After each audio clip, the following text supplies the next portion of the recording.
Hola, mi nombre es Víctor Gabriel Morales Amaya del 501 y este es mi video para la actividad del resumen de la unidad 2. En este video voy a explicar más o menos lo que yo entendí de todo el trabajo que hice y puedo decir que la economía es una ciencia que ha venido evolucionando junto con el hombre y aquí voy a explicar por qué. Desde el Paleolítico, desde la época de piedra, desde que el ser humano era nómada y sus actividades económicas eran básicamente pescar, recolectar y cazar, actividades que eran básicamente para sobrevivir, no para tener un estándar de vida que a lo mejor pudieran mejorar. Ellos no pensaban mucho en crecimiento económico, ellos básicamente estaban al día pensando en cómo se iban a encontrar un mamut para poderlo cazar. Después encontramos el Neolítico, esta época que fue una revolución por completo, en donde el ser humano descubrió la agricultura y desarrolló la ganadería. Gracias a esto el ser humano pudo conseguir una mayor estabilidad, ya no tenía que estar yendo de un lado a otro. Su economía ya no era una economía depredadora, ahora eran sociedades sedentarias, ahora se quedaban en un lugar y tenían su propia comunidad, su propia familia. De aquí fue donde nació el trueque, el intercambio de una cosa por otra cosa, asimilando el mismo valor. El ser humano estuvo con este sistema por varios años, varios siglos. Después se dio cuenta que había ciertos problemas de que tal vez un cerdo no valía lo mismo que un kilo de limones, o lo que ellos tomaran como un kilo de limones. Y luego llegaron el sistema esclavista de la cultura egipcia, de la cultura griega y de la cultura romana. Esta última, eh, estas culturas, estas civilizaciones tomaban a los esclavos, al esclavismo, como el mejor sistema, ya que usaban a los esclavos para usarlos en la agricultura y de ahí sacar el sustento. Una vez con la caída del Imperio Romano, varios agricultores se quedaron sin protección del imperio. Entonces pues corrieron al castillo más cercano y se encontraron con los señores feudales. Los señores feudales les daban protección a cambio de pues una buena parte de la cosecha y también que le dieron una buena parte a la iglesia. Estuvo así por mucho tiempo hasta que se dice que gracias a la peste bubónica, a la peste negra, varios vasallos, varios agricultores murieron. Por ende, el valor del trabajo del agricultor creció. Gracias a esto, los vasallos o ex vasallos pudieron acumular más capital, más riqueza. Gracias a esto se podían independizar y podían empezar a ver, podían aprender nuevos oficios. Por ejemplo, empezar a ser artesanos, dedicarse a los metales. Gracias a esto se diversificó la economía y gracias a esto se encontró el mercantilismo. Llegaron varias revoluciones, llegaron en varios nuevos tipos de pensamientos, varias innovaciones científicas y tecnológicas y llegamos al capitalismo, gracias al libro de la riqueza de las naciones de Adam Smith. Pasó el tiempo y básicamente nacieron nuevos sistemas. Como respuesta al feudalismo y al capitalismo nació el comunismo. Y después de la Primera Guerra Mundial, por parte del economista Friedman, nació el neoliberalismo. Este sistema básicamente contrasta mucho con el mercantilismo y el comunismo, los cuales apuestan por una fuerte intervención del Estado. El neoliberalismo se parecía mucho a los fisiócratas diciendo que no era necesaria la intervención del Estado, es más, que ni se metiera, que todo iba a salir perfecto con el mercado, que todo iba a funcionar. Después de, pues llegamos a la Guerra Fría, el presidente Salvador Allende Gossens no le cae muy bien a Estados Unidos y le empiezan a considerar peligroso ciertas políticas de Gossens, las cuales consideraban comunistas. Entonces pues derrocan a Gossens, meten a Pinochet y mandan a los economistas, a este grupo de economistas apadrinados por Friedman, llamado los Chicago Boys, los cuales vuelven a Chile el país más neoliberal de todo América. Y en conclusión podemos ver que la economía es una economía que ha avanzado con el ser humano. Cada vez que hay una revolución científica, una revolución tecnológica, una revolución social, la economía se debe de adaptar. Por ejemplo, hoy en día en la mayor parte del mundo es muy difícil pensar que se podría aplicar sistemas como el feudalismo.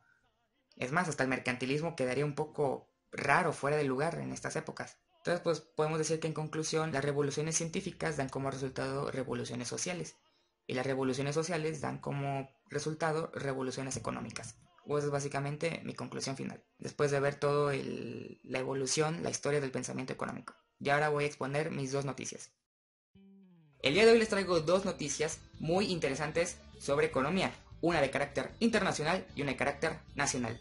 Empezamos con la internacional. La noticia internacional que les traigo el día de hoy es que el valor de las acciones de una empresa que su mejor producto, bueno, mejor dicho, su mayor producto es una aplicación para videoconferencias virtuales, superó y con creces el valor de las acciones de una petrolera con presencia en 40 países. Estamos hablando de que la empresa Zoom superó con creces a ExxonMobil. Pero, ¿cómo ocurrió todo esto? Se reporta que el valor de las acciones de Zoom subió un 658% a lo largo de este año, mientras que las acciones de ExxonMobil bajaron un 55%. Y esto no es todo, señoras y señores. También se reporta que el mismo Zoom tuvo ganancias este año por 663 millones de dólares.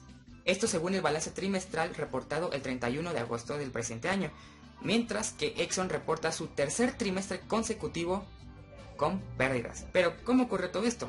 Bueno, esto es muy simple de explicar por el año que vivimos. Este año, el 2020, ha estado básicamente protagonizado por el COVID-19.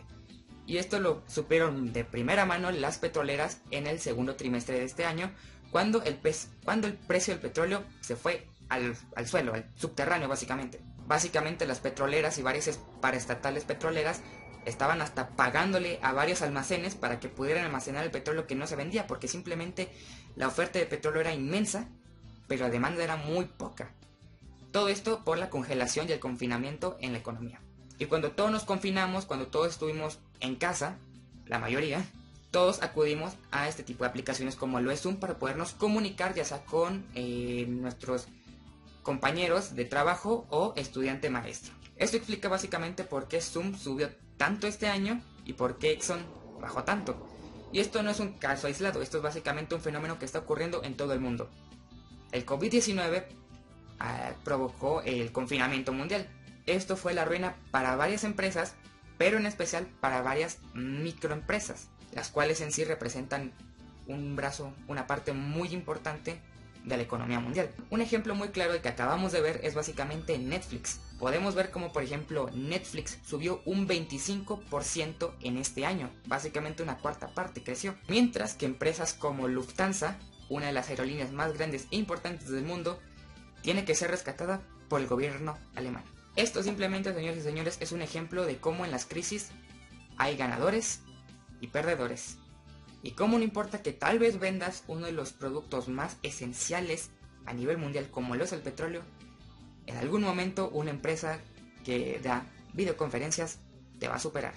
Eso es simplemente un caso especial por el momento especial que estamos viviendo, pero lo que sí es un hecho es que la sociedad a partir del COVID-19, o sea, no solo cuando se acabe la pandemia, sino que a partir de ahora la sociedad ha cambiado. Y quién sabe cómo eso vaya a afectar a la economía. Esta debe ser una época muy interesante para estudiarla. Y la noticia nacional básicamente es sobre que el economista en jefe de BBVA en México reconoció que la llegada de Biden al poder en la presidencia de Estados Unidos va a ser muy beneficiosa para México. ¿Y por qué es esto?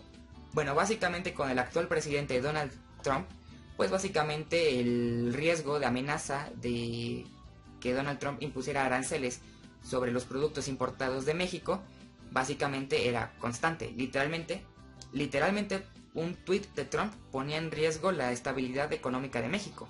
Con Biden se ve que básicamente todo va a ser más civilizado y no va a haber tantas tensiones entre el gobierno de Estados Unidos y México. Y pues básicamente a nivel mundial. Igualmente Biden con su propuesta de un mayor acercamiento a las energías renovables por parte de Estados Unidos va a obligar a México a tener que acercarse también a las energías renovables, lo cual va a ser beneficioso para el medio ambiente y también va a ser muy beneficioso para México, ya que esto va a poder diversificar un poco más la economía en el sector energético mexicano. De todas formas, todas estas especulaciones, Biden todavía no llega al poder y quién sabe qué sorpresas nos puede traer el futuro. Igualmente, este año nos demostró que cualquier cosa puede ocurrir. Eso ha sido por parte de mi noticiero, espero que se hayan informado muy bien y nos vemos en la próxima.